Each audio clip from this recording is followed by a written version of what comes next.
Hello, everybody. I'm Elijah Lawler, and this is the show Hoosier Red, Hoosier Blue.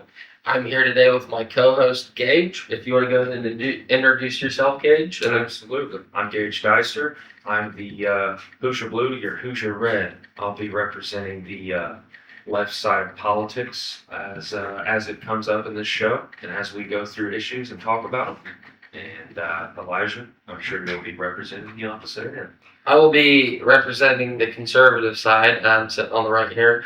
We got a little color scheme going on for the first show. Little cliche. Little cliche, but yeah. So we're gonna go over a few things with you guys here today.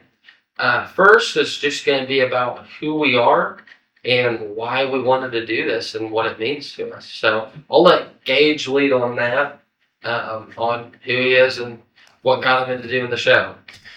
Yeah, I guess it stems from an interest in politics, right? My interest in politics comes from an early age. I feel like far back as I can remember, waiting on the school bus to take me to school in the morning, eating my breakfast, I would turn on CBS Morning News and watch the current events of the day, and it just got me more and more interested in what's going on around me, what's happening, be it in my community, be it in my state, and especially I became interested in the functions of federal government and the way we conduct ourselves domestically and abroad.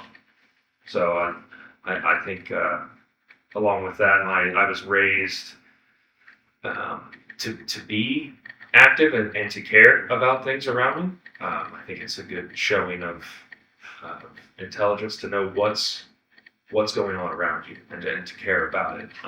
My mom's side was and has always been conservative, and my dad's side has always been more liberal. So from a very young age, I was introduced to both sides. And growing up in Red State, Indiana, I've always been accustomed to working towards a compromise on ideas and policy subjects that come up. So yeah. Yeah, that's a great way to get started into it. I personally, how I got into it, sort of have a passion for it now because I've always been a history nerd, and you are a little bit too. And as you know, liking a lot of history has a lot to do with politics. So Absolutely. from a little kid, I was raised in a red household. For the most part, and that sort of just led me into what I am now. And I will say, throughout high school, I went the libertarian route a little bit for about a few years, and then I grew up.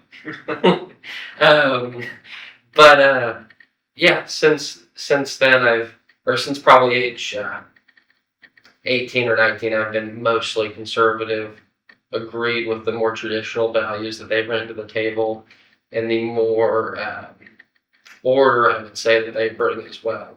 So, I mean, that's just really, it's a pretty simple story on how I've gotten to where I am. I did get to do some work down at the State House a year and a half back that really piqued my interest, or probably about 2 years ago, that really piqued my interest in just seeing the way that it works at the state level, and then being more involved now at the county level. I have a passion for it. I love it. Yeah, that's really just what it is for me. So Yeah, and taking that, I think part of the main goal for the show is spreading that passion, hopefully, to people tuning in, and especially young people tuning in, because it's a problem that I've seen growing up. Friends around me that are tuned out of the goings on, local, state, and federal, and kind of disassociate or don't pay attention at all. They don't seem to care too. I think that's a problem. Hopefully, we can address by doing this show and having good guests on that inspire a conversation that gets everybody involved. And so, with you talking about young people getting more involved, something that, and you can comment on this, is that I feel like me and Gage have had this conversation privately before, is that, school doesn't absolutely prepare you for everything or everything about how politics works, even at the county to state to national level. You do learn a lot, but sort of the reality of it, you miss out on in a way. Is that something that you would agree with? Yeah, and to talk a bit more about it, I think it speaks to the complex government that we have. You know, when people say the federal government, they might not fully understand what federal is, but Mm-hmm. federalism is something the founding fathers came up with as a bridge between a central government and state and local governments that made up the United States at the time, and so it's allowed for a kind of a balance of power that then created our three branches of government that check and balance one another, hopefully preventing one branch or one government being like federal or state from becoming too powerful or too influential. Absolutely, I think that is something that a lot of people today do miss out on. Is that in a broad sense, when speaking of politics, for the most part, I would say that, and this is not an official number, I'd say like 85% of political conversations, probably more than that, are about the federal government. Yeah. Like when you talk about politics, you don't argue with your friends over what your commissioner just did. You argue with them over what the president just did or what a congressman just did. And I think where you really can change politics, and where you can really get what you want in, is the state level, and before that, the county level. So first, it's understanding the county level, and then moving to the state level is where you want to get your understandings correct before you have those conversations. Absolutely, absolutely, and by and large, it seems to me the government that most affects people, or I guess the level of government that most affects people know the least about. Absolutely. That's saying like city council, local. And it does vary. I believe for part of it does the way state to local varies by state. For some of it, but there's actually an interesting bill right now that's going to go through the House in Indiana. It's going to, Daniel, can you pull up a bill that removes some local county positions? I think it's interesting. I don't think it should go through, but I did find it pretty interesting. Quick shout out to producer Dan. He's our magic man behind the camera screen, giving us on real time Information, so I Yeah. don't look like idiots right now. Exactly.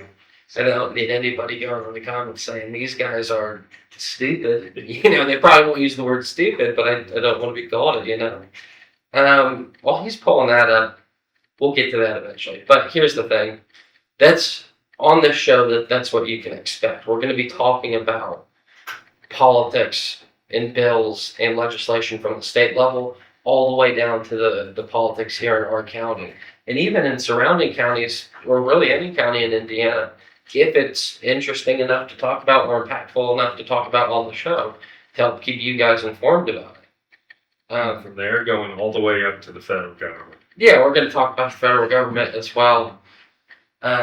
We're diving into that, of course, is a little more difficult. Or I want to say it is a little more difficult because it would be hard for us to get ourselves someone at the top to come onto the show right now. But but as far as state level, we'd love to have people on here to talk about what's going on. So, did you find it? I did. What is it? It is, you just want the name of it? Yeah. House Joint Resolution Number 2. Okay, and what does it get rid of? Get rid of elected county officials and replaces them with county executives, which are basically commissioners. Okay. It puts them in the commissioner's office, or Well, what this says here, it calls for the removal of 460 where's positions. this part out real quick? Just because I got a little bit of I got a little bit of over the freaking. Jeez, sorry. Oh man. So continue telling me more about that, Daniel. It calls for the removal of 460 positions across the state, including county treasurer, recorder, auditor, surveyor, and coroner from the list of elected county offices or officers. Instead, these positions would be assigned to the county executive, which is typically the county commissioner. The resolution has raised concerns among county officials and the public about implications of such change, including the potential loss of voters' voices in choosing officials and responsibilities that would be placed on the county executive.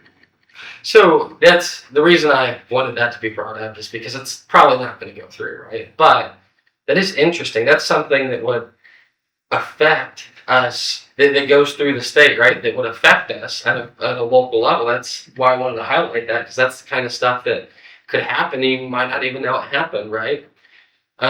It's you want to be invested and involved in everything that goes on. Some people might not want you to, but we do. So some people might get a little upset if the message is, make sure you complain about everything that's going to go through the legislation, right? But for the most part, that kind of stuff is what you're going to be hearing. Some current issues that we'd like to talk about, some big ones. Yeah, that's going to be one segment we hit. I'd like to, every time we don't have a guest on here, just hitting the issues that are affecting, inflaming, impacting Americans the most at a national level. So I mean, those will change through the week, whatever's making that headline in the New York Times or what have you. And with that, after we go through that section, I think we'd all benefit from a little history discussion. Maybe just a little bouncing history back and forth. Before we go into that, though, Venezuela. Yeah, that's it. Venezuela. That's current event number one, right? Yeah. What are your thoughts on that as just everyday American guy? Well, I'll start with the story of how I found out about it. I woke up probably pretty early in the morning. Not ready to get up, right? Just happened to scroll on my phone, and maybe the first or second video I scroll, I see helicopters flying in Venezuela, as the caption says, and the overall caption that appears on the screen is the United States has captured Nicolas Maduro, the president of Venezuela. Based. Based. I couldn't believe it for quite a minute, and I scrolled, and there's 3 more videos of helicopters flying and the bombs that they had dropped. And I was in shock and still very groggy, so I thought, well, the story will be there in 2 hours. I'll come back to that. If you were in shock, I'd like to know how Maduro was feeling. So you woke up at, it was what, probably 6 a.m. when you first saw it? Yeah, 6, 7. Got it. Liberal. They got him pretty early in the morning, right? They did. And from what I understand, he was in a secure bunker or, compound, safe house. And I believe it was Delta Force. I believe it was Delta Force. I think it was. involved. Fact check? Yeah, it was a combination of Delta Force and SOAR. He's a helicopter group. Okay. Yeah. And I mean, to nab him alive and get him out of the country in as quick as time as they did was, not gonna lie, it was kind of cool to wake up to see that, the American military can get an operation like that done and not have the kind of collateral we have often seen. Well, and often meaning in the, yeah, I want to clarify. We've done some pretty good jobs in the past. When you say collateral, Yeah, I should expand on that. I'm saying collaterals and like Vietnam, recent, yeah, Vietnam, Vietnam. My line of thinking was the invasion of Panama in '89, I believe. That was an actual invasion to go get, the dictator of Panama, Manuel Noriega. That was kind not a of loser. It wasn't a loser. Well, we put him there. Well, should have done what we told him, and he would have been okay. Probably what we sent him to Duro. do what you're told, buddy. But yeah, the aspect of collateral, like I'm thinking of extended stays of Iraq, Panama, Afghanistan. As far as I know, there's no real declaration of war or anything of that. And of course, Venezuela at this point is not exactly positioned to go with the United States with their capture. I don't think that they really even probably want to think about that. God bless our troops. If we do, I hope that it's very swift and over very quick, and there's minimal loss of life. But that leads into what the whole reason we went there for. Was it regime change, or was it for the oil? Because I think that for the first time, that's where we can get into a little. For the first time, I feel like at least the first time in my life, the president actually made it very clear what we were going there for. He mentioned that we were going to go seize the oil there, and I thought that was kind of cool. He said, "We're going to take their oil. We're going to steal it from them. It's going to be ours now." That's awesome to hear. That was cool. Maybe not. War's not cool, but with us not losing anybody, you can say it was pretty cool. I'm going to say the operation was cool. As far as the implications this operation is going to have, especially when it comes to the regime change or the what is likely going to be pilfering the country of its resources, I disagree very heavily with it.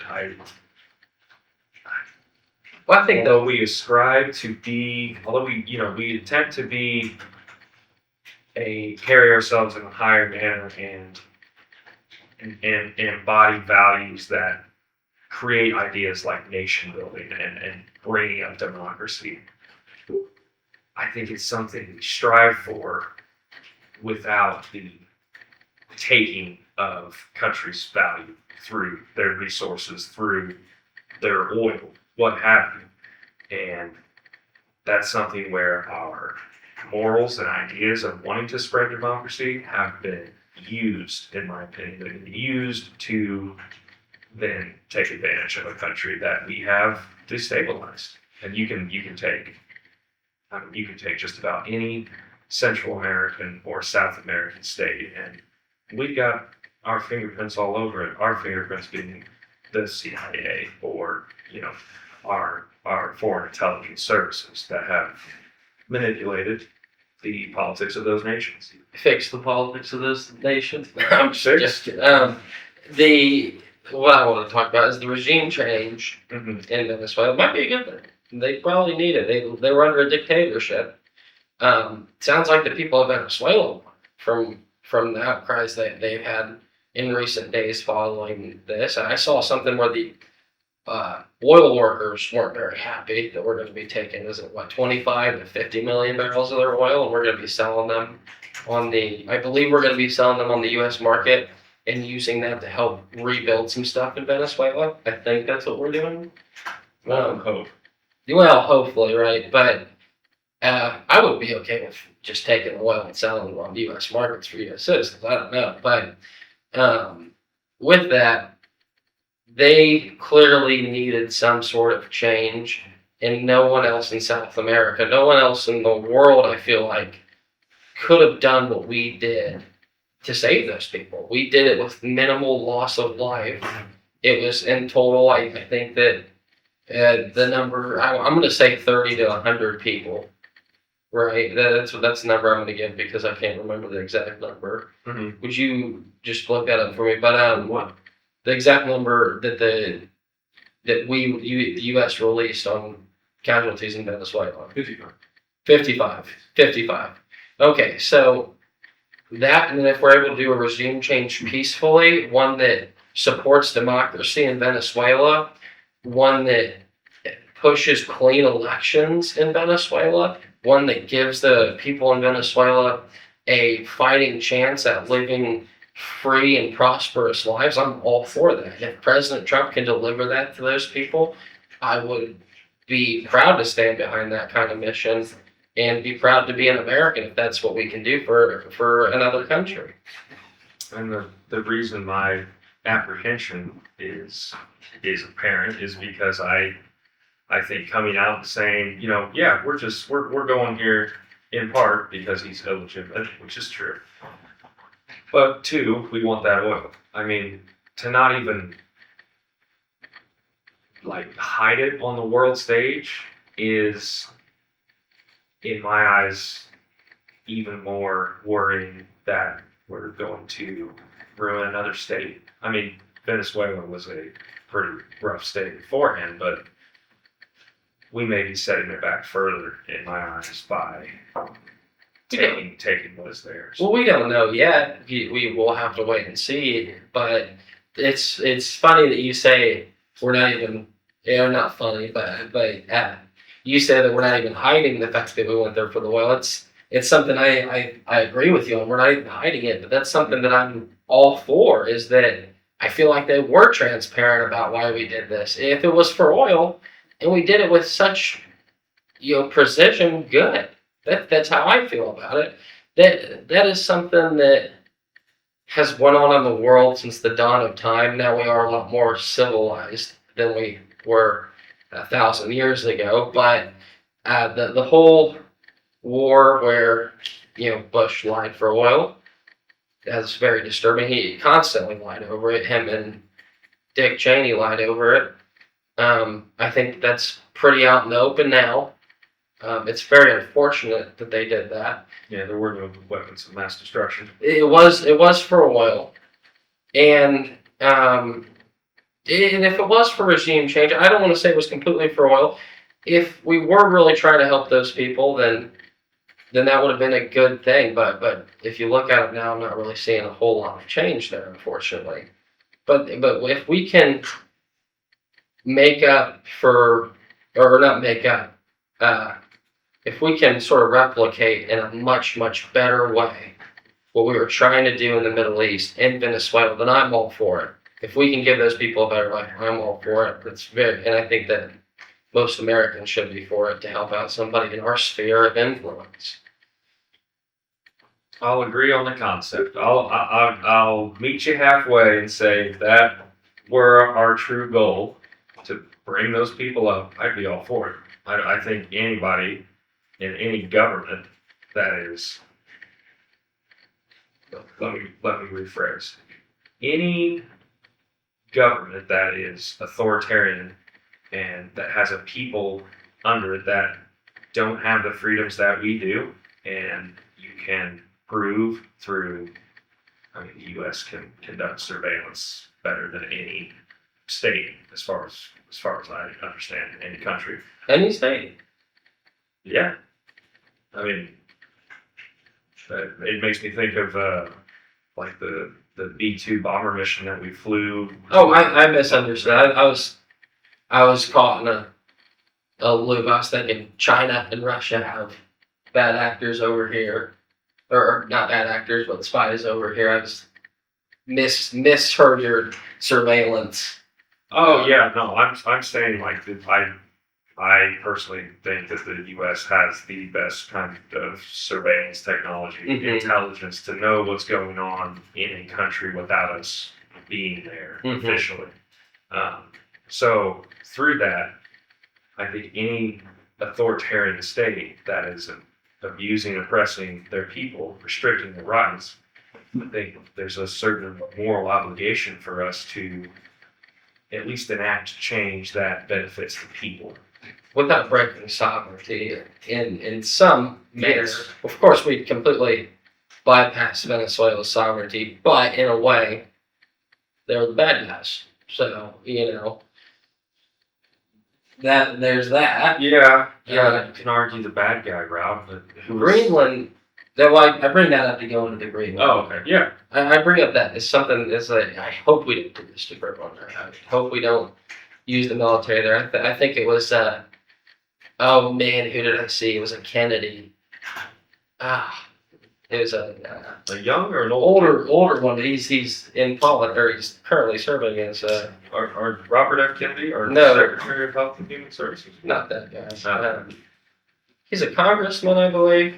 He just talked about John Kennedy.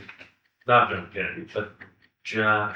Is See, he the don't know that you take Southern guy? yeah the southern The Southern guy. guy that talks like foggy Leghorn or something? Yeah, he's from Louisiana, I believe, and he was just talking about how President Trump is not that dumb to go into Greenland with military force. I think it's more of a posturing to get them to sort of sell out to us, and that's if we can purchase Greenland, great. I think that'd be great. But that's where I want to talk is sort of Venezuela was doing a lot of bad things, and I say this because I brought up the sovereignty thing.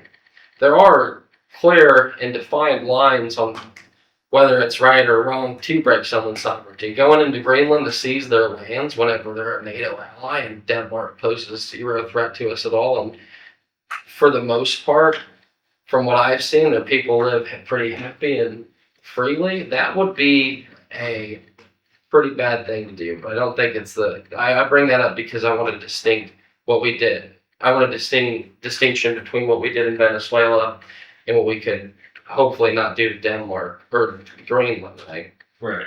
I think that wraps up that topic for the most part. We're not going to wrap up the Venezuelan issue right now. It's definitely something to come back to Mhm. as it progresses. Because I mean, you're right. We don't have all the information of what's going to happen in the next 5, 10, 6 months. It's just 100 Years War. let's not do that. But with Greenland, I want to say, I think it's an issue that really aggravates me about the Trump administration because, hey, I'll agree with you.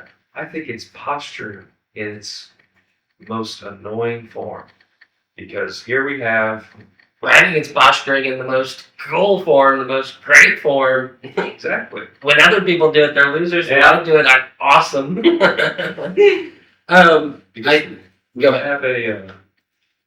We have Trump that has, in his first administration and his second, had multiple diplomatic overtures to Russia and some overtures to China as well. He's met with Xi Jinping. He's had those conversations while at the same time saying that we have to take Greenland because Russia and China are moving on it. We already have military access, and I believe we have bases established on Greenland. That's been precedent since the Cold War because we needed intermediate range missiles that could reach Russia. And the far north of Russia, Greenland was a great place to put those missiles. We need to have more. those bases. And we have the ability to establish that. I believe we also have some sort of mineral arrangement or agreement with Greenland in terms of. I think you're right on that. I think we have a very in our favor deal there. But Yeah. I can see the absolute benefits of this if we were to purchase it from them and with it being ours. I don't know exactly how much more we'd be able to do, but I think that you can keep going on it. But as far as I'm concerned, I think that I'm confident enough in the current administration to, as an average American, and trust them on what they think is best for the country. If they listen to the experts and listen to the people that are directly responsible for our national security. If they listen to those people, I think that, I feel safe under that. Trump has never struck me as a guy All right. President Trump has never struck me as a guy that listens to the experts. He always strikes me as a guy that acts on his volition, and by and large, people like that. They see him as his own man. But when it comes to complex issues that affect countries interacting with one another, I would like to hope and think that he would consult with experts, but I don't see that happening, and I don't think this situation would be happening if he listened to some of his diplomats that weren't, put in as yes men and saying whatever he says, but louder. Well, here's the thing. This is what I'll respond to that with, is I think that I don't think that the Venezuelan operation was drawn up by President Trump in the war room. That is what I'm going to say to the experts thing. I think that Trump 100% puts on a show whenever a microphone's in front of him. But I think behind the scenes, he probably is consulting those experts and listening to what they have to say. And then he's translating that into his own form of when he goes to talk about that. So that's I agree when it comes to Venezuela, but I'm not talking about Venezuela. I'm talking about diplomacy. His way of conducting diplomacy is really just whatever he wakes up and tweets in the morning, decides, I can't do the Trump voice, but you don't like Macron, do you? The French president. I think that his wife is. I was hoping for Trump. I was really hoping for a Trump voice there. I don't like Macron at all. We're not going to get into France because the French are a bunch of losers. I've never met a French person. I don't think I ever want to meet a French person. And if you're a French person and this comes across to you, you probably can't understand me because you don't speak the greatest language ever. And They do by and large speak English. Well, see, it's a sect. They teach English. I want to know that about some loser country and all the way across the world, right? It's all across the landscape. Still country. Yeah. But, I kind of forget where we were going. I'm kind of like, I'm going to go into history a little bit here real quick. Mm-hmm. I feel like what I just did was the King of Prussia, Frederick the Great's dad moment.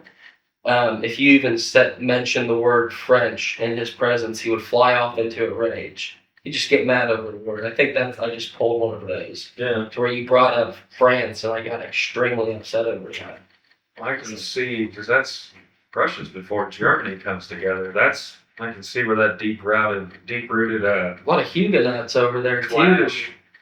Well, now you're talking religion. No, I mean, I believe that the king's, not to keep going to the history spiel, but I believe the king, who I'm referring to, his mom was a French Huguenot that escaped there, so that's where his disdain and hate for France came from. So, favorite piece of history, I'm a big Prussian. All about Prussia. This guy's had to hear me talk all about it. But we'll get away from that because you guys aren't here for a Prussian history lesson. You can message me on my personal Facebook, and I would be happy to give you one. We'll be there for hours. But we're going to shift into the most recent. Yeah, what do you want to talk about? Yeah, what RFK just released. We got a new food pyramid. Yeah, it's a dietary pyramid on what you should be eating as an American. I'm sure you guys are all following that because we all do, right? Every American follows the dietary pyramid and strictly. Oh, man, I just have flashbacks from seeing my plate in school, and that being the reason I can only have one ketchup packet with my lunch. It's such a liberal communist thing to only have one ketchup packet. No. Communist, sure. With that, can we? You can't connect to it. We both know what the dietary pyramid looks like. You guys can see it, but that is interesting. From what I've heard, I believe this is something that dietitians wanted turned upside down for a while. Is that the way it is now is what they've been kind of pushing for since 2011? 2011, Daniel?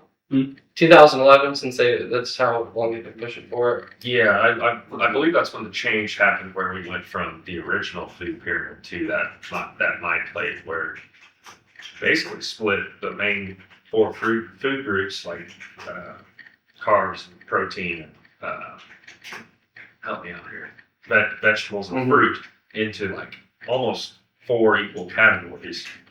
And now we've gone back to the pyramid where I believe it had grain either at the top. Grains on top, Yeah. and then I don't know what's at the bottom, but Well, now we've switched. Now Yeah.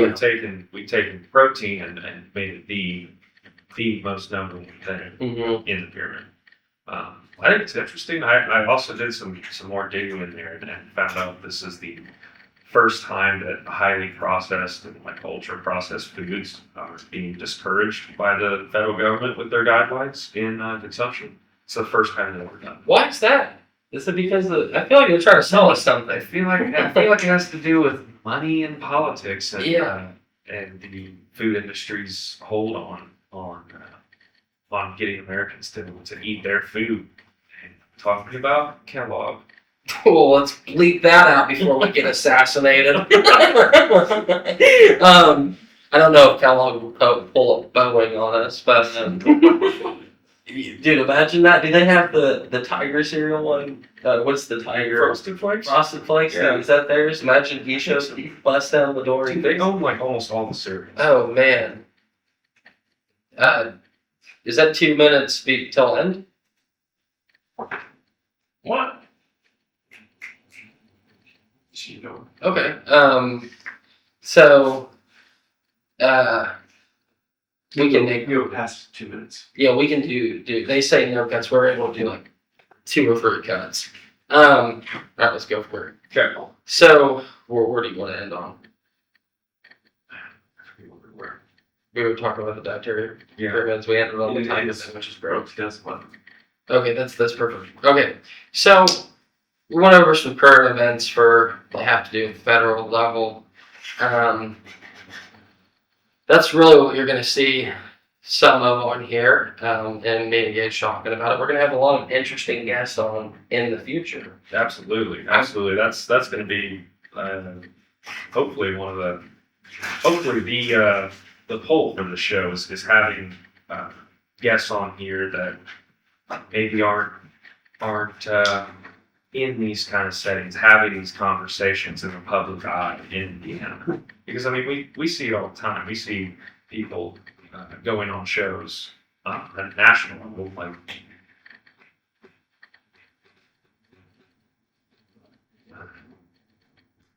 Yeah. It's okay. We can get at the national level. Go from at the national level and over wire. Okay. He's gone. Dude, that always the whiteboard fucks me up every time. We'll go from how much film do we have left on there, Daniel? About 46 hours. Oh, we could keep going. Okay. Oh, so we're good to. We're not on the. Well, it actually depends on battery life. So Do we have like 10 minutes? yeah. Oh, we have 10. Okay. We're good. So we'll go from the. All right, ready? Yeah. So that's what you guys are really going to see most on the show too. Is a lot of federal government talk, a lot of different levels of talk. I like to get a lot of, or we'll do it again. So that's what you guys are going to see a lot on the show. We'll do current events, but we're also going to try our best to stick to Indiana politics from state to local. So that's really what's going to affect most. And most of the viewers, well, I would say 99% of the viewers watching the show, that's what's going to affect them the most too, is Indiana politics. I think a real driver in getting people in the show is your unique Trump voice. I think that's something that's pulling them in as well. See, I don't think I do that great of one. No? But you know what? I was like, my Trump impression is terrible until I heard Rob Kendall's on air, and I thought, what a loser! Rob Kendall and Casey. It doesn't make any sense. His first name is Robert, last name is Casey. What a loser! But enough Rob Kendall hate. There can never be enough. But we don't want to get too much into that. But we will talk more on the next episode. what you should be looking for is we're going to try to have a lot of guests on here with a lot of interesting takes and points. One that I really want to do, and this is going to be an open invitation, is we're going to have a sheriff's race, or we're in a sheriff's race. That'll be election. There's 3 candidates. John Jester, Gary Aker, and Dave Carver are running. I don't know if there's any more. I believe there's only 3 that filed. This is an open invitation for you guys to come on the show and talk about why you'd be a great sheriff. I'd love to. We'd love to have all 3 of you on. Maybe not at the same time. I don't want to host a debate of people yelling at each other. Yeah, I But feel like Taylor might be a little crap. We have enough seats for that. this town ain't big enough for the sheriffs. But we'd all like to have you. We'd like to have all of you guys on to talk about why you'd be great picks for Hancock County, because 3 sheriffs running. There's a lot to choose from. I'm sure you guys all have very different points. Yeah. So we'll reach out to us, or we'll reach out to you and see if we get something set up. With that, I think we're coming to the closing of the show. Yeah, I'm happy to be a part of this. I'm excited to where we go with it, and I'm looking forward to the conversations we're gonna have. Be it you and I, be it the lieutenant governor, hopefully. That'll be a good one. Maybe even the governor. This is my first time, other than spilling a small introduction to Hancock Rising, doing a show or even talking into a microphone. You guys shouldn't have let me behind this thing. So I might have done a little awful, might have done a little great for the second time. But yeah, I'm really looking forward to seeing where this is going to go and what we can do with it. So with that, I think that's the end of the show. I hope you all have a very blessed day. Thank you for tuning in, and see you on the next one, I guess. Is that good? Yeah, I thought